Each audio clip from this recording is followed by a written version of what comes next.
that's right. We're right here at Sharp Facets Gallery, 4:07 in the afternoon.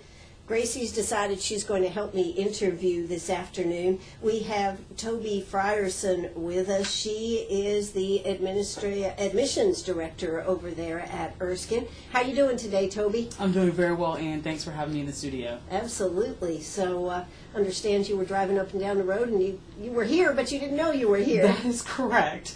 Yeah, I was looking actually for the AM station and not the gallery. Right. And so I did go up and down the road a little bit, but very delighted to be in studio. And Gracie has really given me a great greeting today. She has. Yeah, that's what you get when you come here to WCRS. We interview with everybody here. So, you actually are originally from Sumter. That's correct. All right, and you graduated from Erskine College with a degree in music education.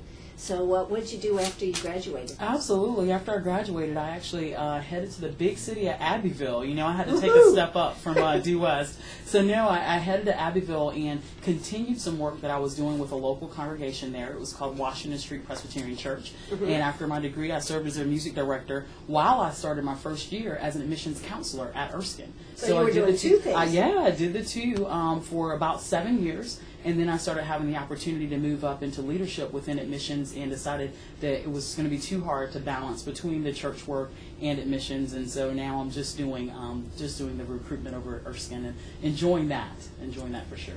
When I went to a prep school, one of my duties was I would show people around the campus as a student. Right. I wondered, did you do any of that at Erskine? Do they have any of that type of program? Yes, we have that program. It's actually called a Student Ambassador Program, right. And we've got about 35 of our students who help us out with that. As a student, I wasn't a part of the Ambassador Program. Really, but you ended up in admissions. But I ended up in admissions, yes. And my journey to admissions was pretty wild, too, because it wasn't something that I planned.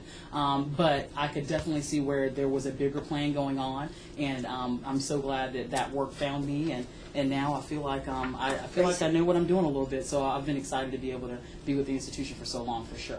All right. Now, Gracie, you need to go lay down here. You've made your introduction, and I think she likes you. I think Gracie likes me. I think so. Yeah. All right. So, Gracie, why don't you go lay down over here, and let's have a conversation with Tobe here.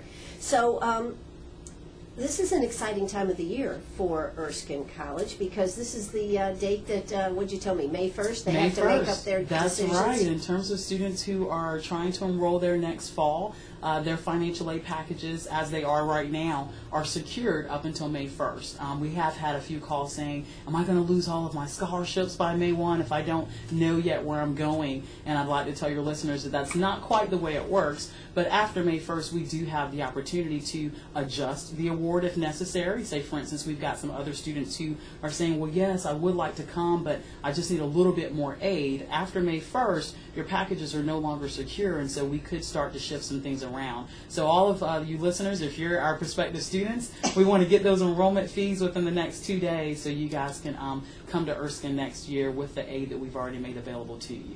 Absolutely. So, one of the things I think we ought to address is Dr. Norman is stepping down June 30th. That is correct. That is correct. How has the mood on campus? Has this had any effect on campus? Sure, absolutely. I think the students and even faculty and staff members were kind of made aware a few weeks ago. And so with him sending out his letter this past week, I don't think there was any major shock in that. Me personally, Dr. Norman's actually the president that appointed me to my current position as director of admission, and he right away he became a champion of our recruitment efforts and a champion of personally my skills and abilities, and I am forever grateful for him making that decision for sure. I've had opportunities to be in many conversations with him, and he was a delight to work for. He made me think about things in a way in which I'd not thought about them before. He stretched me absolutely, and he also valued my opinion. And so we did not always necessarily have to see eye to eye for us to come to agreement on something. And I really wish it would have been awesome to have worked with him a little bit longer, but I understand that he feels like it's time for he and his family to move on. And I hope I can keep up with him in future years for sure, just to see what's going on. But I was tremendously grateful and blessed to be able to work with him for the time that we had. And I think our students in faculty, Gracie's drinking my water, everyone, but I think the students in faculty enjoyed him while he was here too. So we wish him well. We wish he and his family the best. Now, how has enrollment been over the last, well, what was it, 2010, I think, is when he came on board, and there was there was a little bit of, Gracie, please. I think there was a little bit of things going on there at Erskine, and of course then they've had the last 3 years. How have things, what should we use the word, recovered?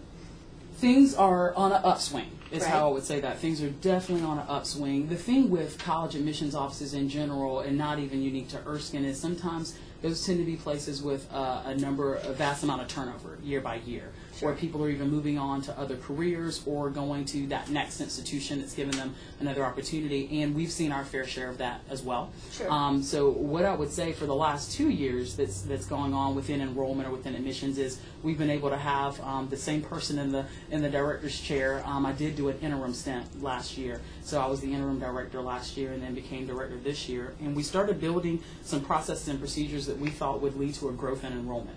And really that's what Dr. Ruhlman's focus was. He kept saying, I want to get the beds full. And for us, beds full would be, I think with some reconfiguration of our current residential space, would be about 625 to 635 students. And currently we have about, yeah, it is a small school. Currently we have about 550. So we're a ways from getting those beds full, but I would say that enrollment is on an upswing, and our communications team has done a fantastic job in helping brand our school and making sure that any messages that we're promoting stay within that brand message. So there's consistency in the things that are coming out of the institution, so people don't get confused about who we are. Yeah. Well, that's good. That's Yeah, good. I had no idea that the school, because one of my questions was going to be how large Erskine is. It's small. Mm-hmm. Yeah, that's it is. I went to a prep school that was bigger than that. Yeah, I think Well, our prep most of- school had about 3,500. So. Most of our students attend high schools that are larger than Erskine, but they find that the switchover is very, very natural for them to be in a smaller environment, and it's also a little bit more rigorous because when you're in a small environment, you can't fake it. You either rise to the occasion or you can't hide. No, and you also can't not go to class because our professors know if someone's missing.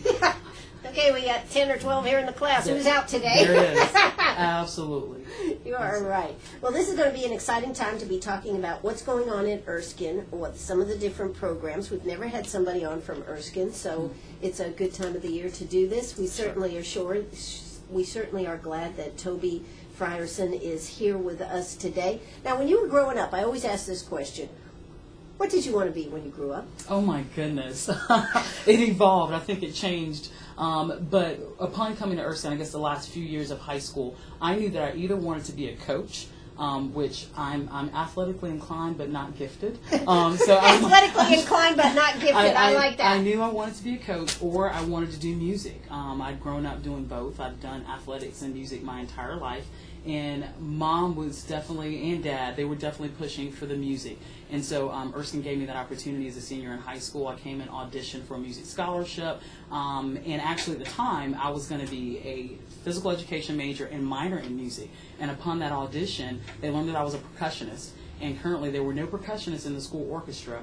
And even the jazz band had a rhythm section but not a drummer. And so I got some attention because of that. And they said, well, have you thought about a major? You know, if you major, this scholarship would be a little bit higher. And so I decided to do the music major. Yes, I think I can think about it. Yeah. And so that's where the music major came in. But it was always going to be something athletic related or music.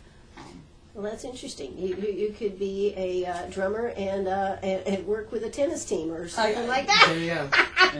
Hey, I am here with Tobe Fierson. She is admissions director over there at Erskine College. If you have a question, give us a call, 229-7984. That's 229-7984. We'll be right back. Oh, that's right. We're right back here at Sharp Facets Gallery. Yes, I'm Ann Eller. Yes, I'm right here with Tobe Fierson. She is the admissions director over there at Erskine College, and of course, the president of Erskine has just resigned. He'll be leaving. Read in the paper that he's going to be going to North Carolina. That is correct. That's what he actually announced in the letter that he sent our campus, Flat Rock area, right. Where he'll be raising his 3 boys and be with his wife there. Absolutely. So I'm sure he's You know, everybody has different chapters to their life, and, you know, I think I read in the article even that he stated when he came on board he didn't know for how long this would be. You know, I read that in the article as well. I do know, though, when he came on board that he mentioned wanting to grow old here. I don't know whether it was in the article or just a letter that he sent to our campus, but Dr. Norman got the presidency at the age of 34. That's and hugely so, young. It is. It's remarkable. But his vision for the school far extended the 2.5, almost 3 years that he's been with us for sure. So there's got to be a greater plan. You know, sometimes these things are things that we don't understand. But at this point, you know, he's just made this decision for him and his family. Absolutely. So we're going to move on, talk about some of the other things over there at Erskine. You know, I didn't realize, as a percussionist, you played all the instruments, huh? Even the xylophone. We were just talking about the xylophone. Absolutely. Yep, I did. But you were telling me about your gospel choir over there at Erskine. Just had 10th anniversary? We did. We were over in the Bowie Chapel of our Bowie Divinity Hall. Erskine has a seminary as well. I don't know if you're familiar with that. And actually that chapel is one of my favorite places on campus. It's been that way since I was a student. And so over the past few years, we've always had our concerts there. And we were able to celebrate 10 years because 2003 was actually our first spring concert. So we celebrated 10 years of being in existence this Saturday, and we had a wonderful, wonderful time. Lots of alums came back because it was alumni weekend. So we had some alums that came back and actually participated and sang on the choir, and then several others actually in the audience. So it was a really great time, and I've enjoyed my time with that group for sure. Now, Erskine does have a seminary. It does have a religious background. It does. But it also, what is the deal with Erskine? What direction do they want to go? What's their mission statement as far as where they're going? Absolutely. Our what we want to do on our campus in terms of educating young people is to really develop them as a whole person. And we feel like that whole person development is important within a Christian context, or can actually be done within a Christ-centered environment. At Erskine, when we talk about Christ-centeredness, the very first place that starts is with our faculty members. And for Erskine, if you are a full-time teaching faculty on our campus, in the beginning processes when you're even looking into the institution, there's a statement that we ask for faculty members to read and to agree upon. We also ask them a little bit about their church background, whether they're currently actively within a congregation. Now, these things don't have any type of, I guess you would say, there's not necessarily a specific religious affiliation they have to have as far as a denomination. No denomination affiliation, but we do look for them to be in a Christian community and within a church. And so it starts with the classroom moment. And then on the student side, our students don't have to sign a faith statement or don't necessarily have to read something and agree upon it. But every graduating student from Erskine College will have the opportunity to take, as a general educational requirement, 1 semester of Old Testament and 1 semester of New Testament. They also go to a chapel convocation series, some that could be religious in nature. Of course, the chapels are, but even some of the convos are religious in nature, and they discuss things like vocation and calling and purpose. And everything is kind of centered around engaging students in their faith, encouraging them to be active in their faith. However, we're not one of these schools where we want you to look, think, act, and all come from the same background. Not at all, because if we've got that type of community, are we really learning from each other? Exactly. And so I really love the way that students don't feel pressured or forced into anything, but they feel a part of. And that's what we want our students at Erskine to do, is to feel a part of the Christian community. Even maybe some of our international students who would have another religion altogether, they still participate in the chapels. They still have to take 1 semester of Old Testament and 1 semester of New Testament. And so Erskine exists for that purpose, to be able to engage and encourage students to develop spiritually and also to develop academically and as whole persons. Absolutely. Yeah. So what are some of the most popular majors as far as that they have? Yeah, right now, when students come and ask about that, we always tell them that biology, education, business, and psychology are some of our most popular majors. In terms of definitely the most students are studying in those programs, a major that will be kind of distinctive to Erskine, especially being a small, private, a Christian environment, would be athletic training. That's a really neat program. You have one of those? majors. Yeah, we have an AT major, and our AT program has been strong for years. And basically, for some of your listeners who aren't familiar with athletic training, it's basically physical therapy, but it's done with athletic-related injuries. And it's such a rigorous major because the athletic training students not only do they have to have a solid science background where they're taking chemistry and biology and doing kinesiology type of work, they are also assigned to one of our 15 Division II athletic teams. And so they're assigned to a sport where they have to go to those practices. If that's a 5 a.m. or a 6 a.m. practice, they're right out there just like they'd be one of the students participating in that sport. And they wrap the students, they do their therapy. It's really a rigorous program there, and Erskine's been doing really well with AT for a long time, so we're excited about that program as well. Now, when you come out of that program, are you finished, or do you need to go to another level of training? That's a great question. When you come out of athletic training, there is a national exam that you take, and once you take that exam and pass it, you can be a certified athletic trainer. So that's just with the undergraduate degree. Some of our students will major in athletic training and try to go on to PT school, to physical therapy school, and so you can do a combination of both. You can just do the 4-year program and get picked up by a college, maybe being an athletic trainer for them, or a high school, or working within a doctor's office. And then, of course, there could be the graduate school moment as well, where you're going on into something else. Well, you see, as an admissions director, I'm sure you get to see a lot of figures as to what your students have that have graduated. What do you see in today's world? I know you've only been in this position for a short period of time, but I know that you've been around Erskine. So what have you seen that people have gone into as far as career? Absolutely. For the Erskine students, if you were to take, first off, you take one of our typical graduating classes, I would say that half of the students are pursuing graduate study, the other half are trying to pursue jobs, and so they're out in the workforce. A lot of what we see, particularly depending on the program, with the sciences for sure, we've got a lot of students pursuing medical school. And those placement rates are pretty high for us, and that's something that we've touted for years, and it's just a reality that Erskine puts out a good doctor or two, and that's something we're really, really proud of. Exactly.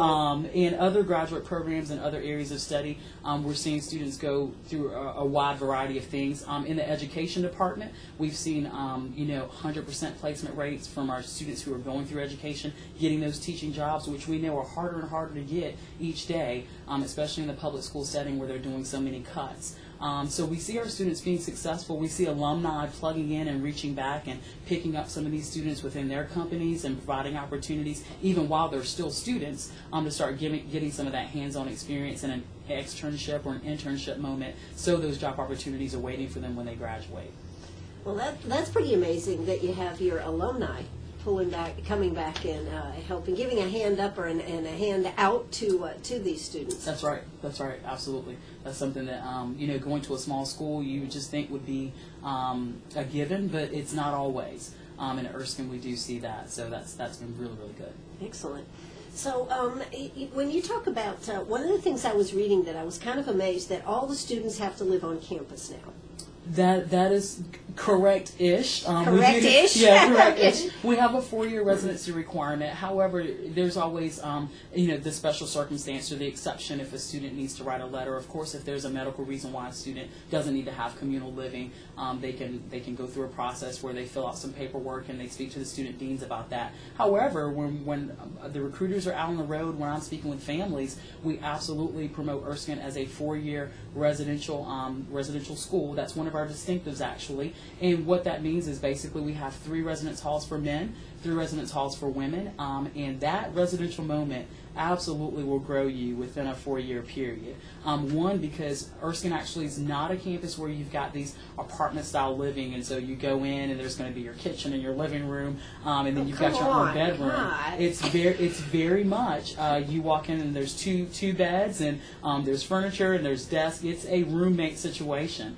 So what does that mean, Toby? That means you get a chance to learn conflict resolution. You get a chance to learn. Oh, I like that conflict resolution. Absolutely. I learned that in high school at the prep school I went to. I didn't talk to my roommate for 6 months. Exactly. There you go. Yeah, that's a little hard to do now. You get an opportunity to learn how to be with someone who necessarily they didn't do things the way you and your parents did them in your home, Right. and so you're looking at them like, okay, are you just strange or is it me? And you really get an opportunity to be stretched in that way, in a very good way. Absolutely. Living in that communal environment, you get an opportunity to find out who's great at writing papers down the hall, or Right. who's the awesome mathematician that can do those calculus problems that you spent an hour on, and all you really did was wet up the paper because you were crying so much, and you didn't ever do the problem. So you have an opportunity to just kind of know how to navigate, know where to go for various things. But also, I think the biggest thing is, it's like, wow, I've got to live with this person, so I should find out a little bit about them.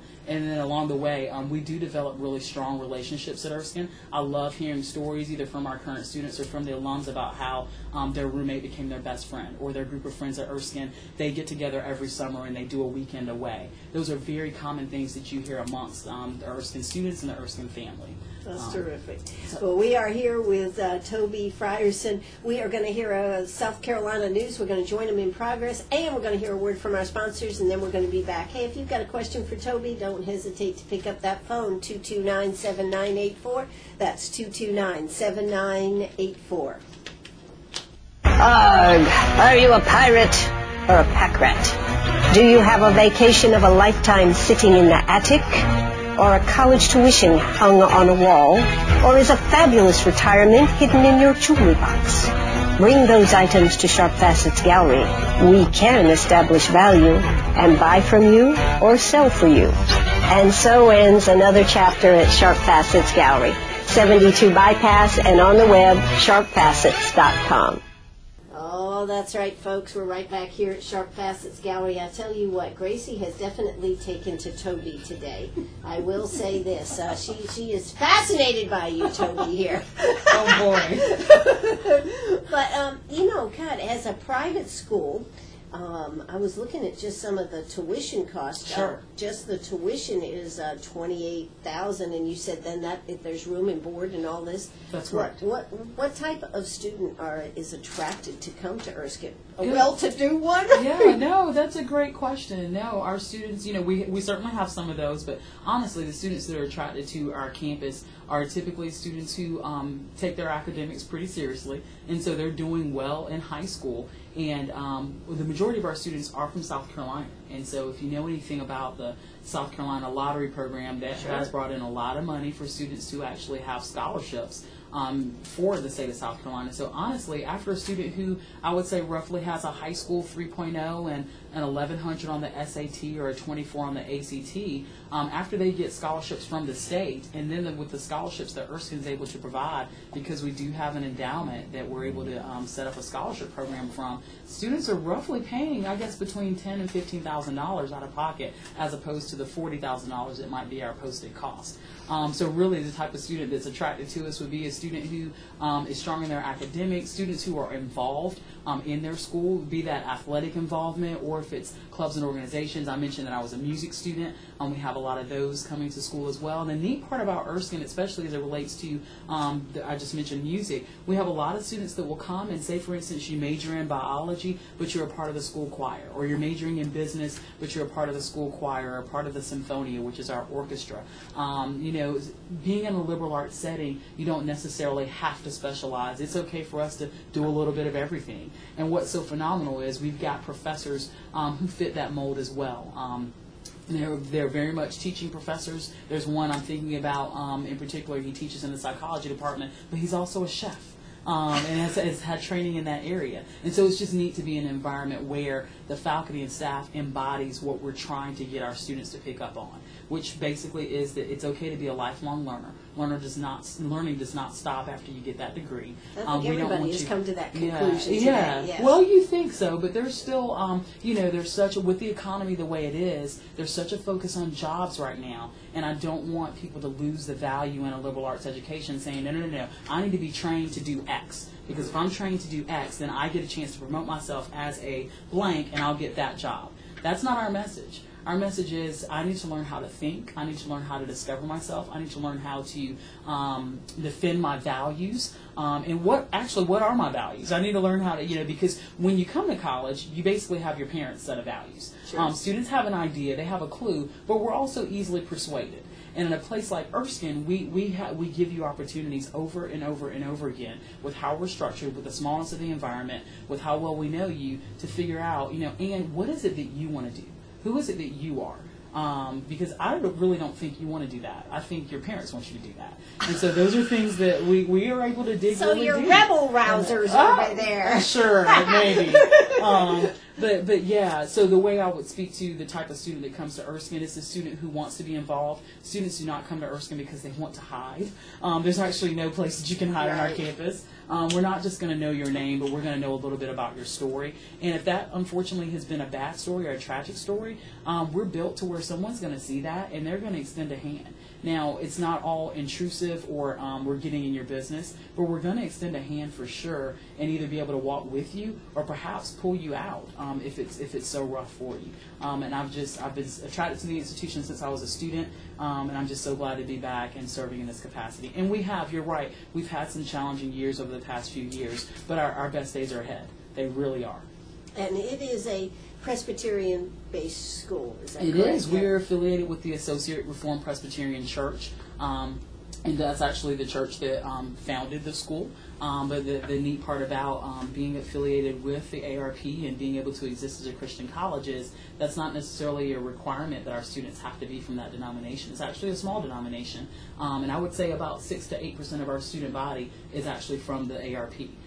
So it by no means necessarily means that a student has to be ARP or even know what that is, but they have been very generous to the school over the past few years, and yes, that's our historical affiliation.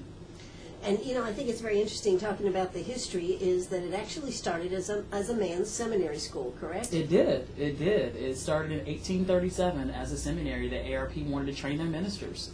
And then shortly thereafter, we should do the college thing. We should open up a college. And then later on, women should be able to come. And so then we merged. As small as the town of Due West is, there were actually 2 schools there at one point. There was the Due West Women's College, or the Due West Female College, and then there was Erskine College for men. And then the 2 merged in the 1920s.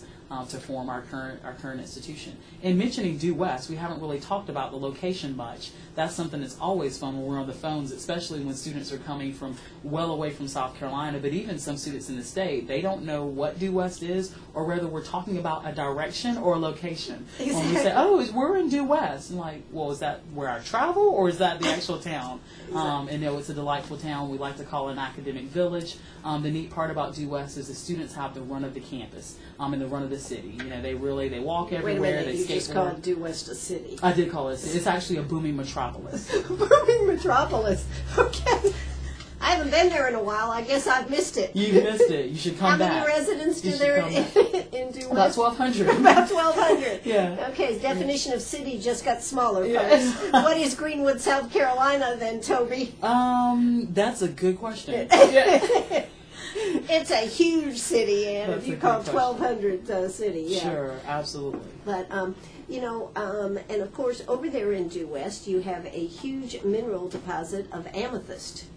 Okay. Did you not know that? I did not know that. Oh my gosh, the amethyst, it forms a wagon wheel all around Due West. The largest deposit of amethyst in Due West is in Due West in the United States. No, I did not know that? I appreciate that educational moment. That's the first time I've ever heard that. Do you know that, who was it, Carver actually came to Due West to see about opening a college there and wanted to use the minerals to help finance the college. Oh, wow. Yeah. No, that's awesome. Yeah. That's awesome. No, didn't know that either. Yeah, so, but there is still amethyst that comes out of there. Okay. And years ago, Sharp Facets, we used to actually take groups over there to go gem mining for the amethyst. Okay. Yeah. Wow. Yeah. Wow, that's neat. You know where all the old cars are that as you're going into Due West there on the right-hand side? Okay. I can't remember the name of the people right at this moment, but they had a huge amethyst mine.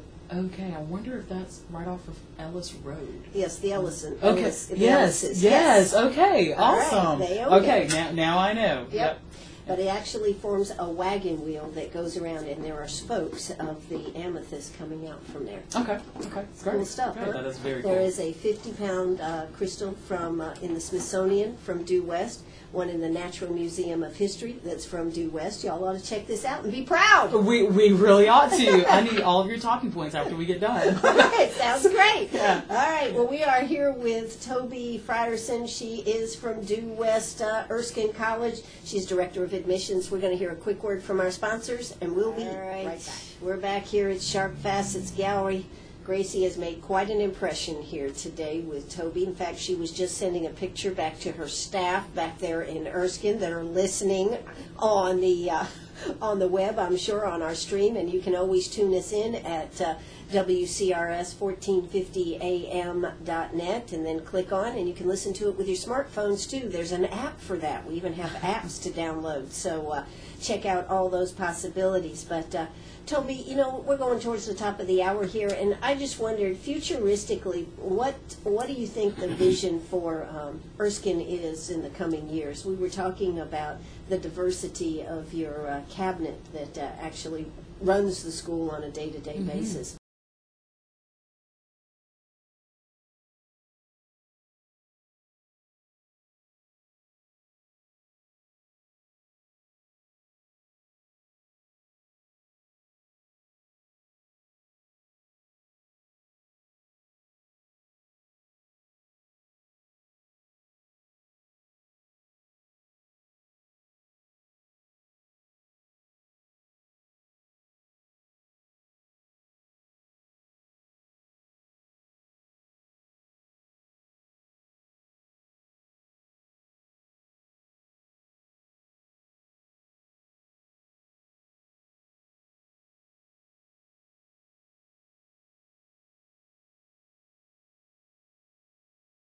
So we're going to definitely be growing the school, trying to get back into those 600s as far as full-time enrolled students. And with that growth, from an enrollment standpoint, our focus is definitely going to continue to be on strong academic quality from our students. So we're going to go after not just South Carolina's best and brightest, but as we kind of do some geographic mapping and extend outside of our state, our focus will still be relatively on the southeast. So we'll be looking at students in Georgia, particularly the Atlanta area, North Carolina, and the Charlotte area, and then Florida. And Florida's always been a strong ARP base for us, and so we're looking at definitely getting into some of the churches, the ARP churches in Florida in particular, and making sure we start to get their students on our campus. So growth will be the first way in which we're going to grow. We've done it, like I said, with athletics in the past. There's always the occasional rumor about a sport that we may be looking at. I'm not going to name any, just in case that would be a little bit premature. And then also on the academic side of things, I know our core curriculum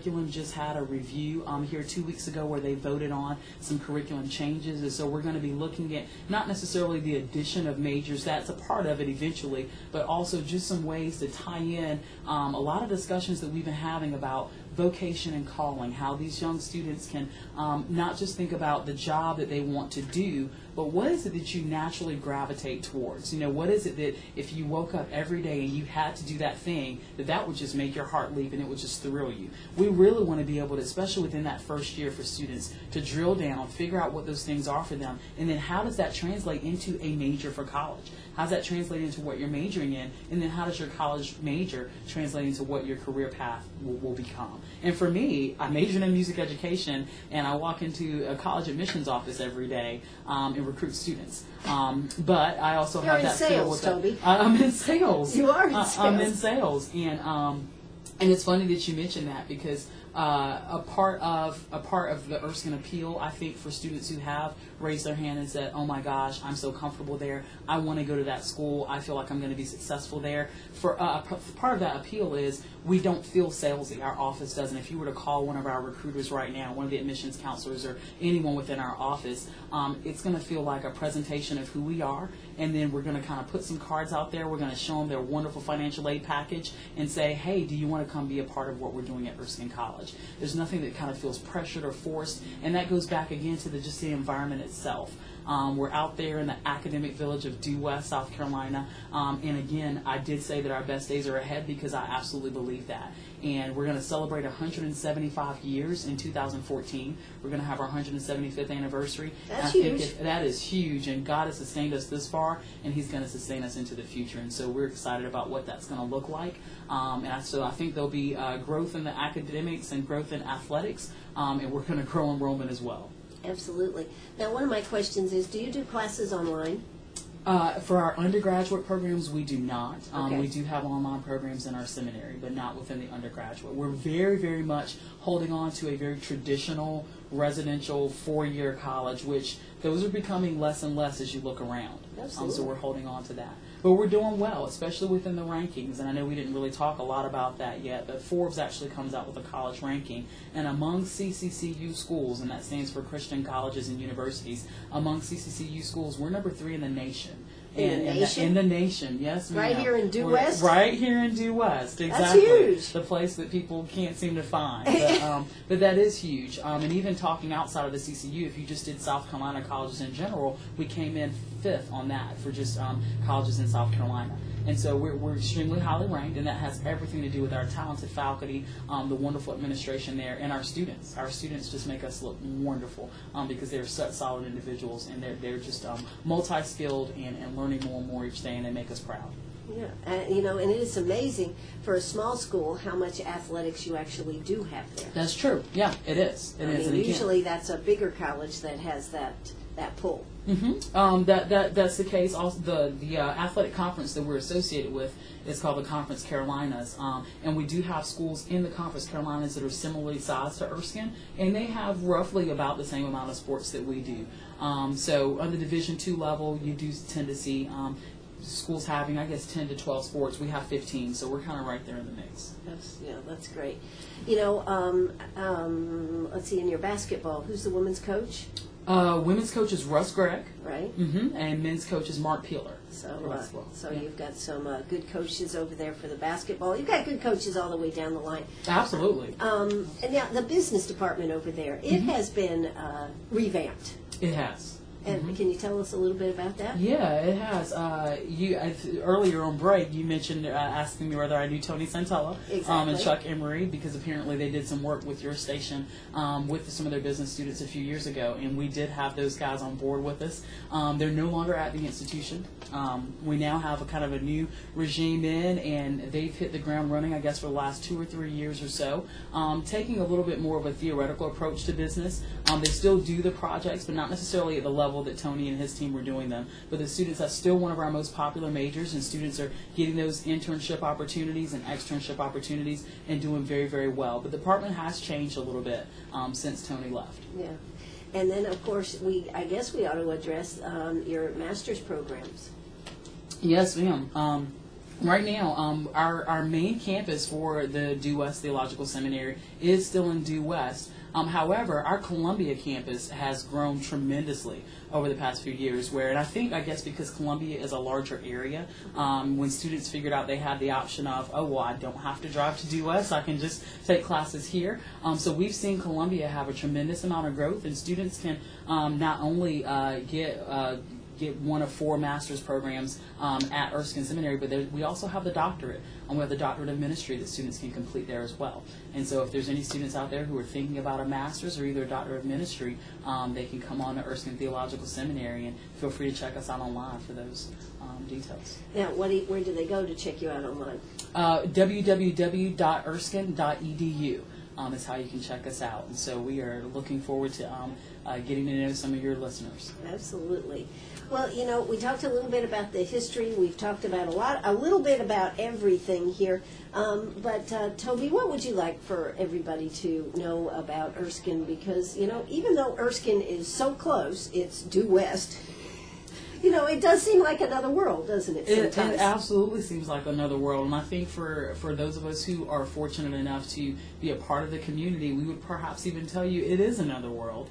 A lot of times, what I want you to know is that Students often think, oh gosh, well, I need to go to a really big school that has a big football tradition, and everyone wears the colors, and everyone goes to the games on the weekends, and that's just kind of going to be my identity. You have sororities. And you have sororities. Sure. And what I would caution students about, and this is something that I often get a chance to say to students when they're visiting our campus, is it's time for students and families, mom and dad alike, to start basing their college search off of who their student is.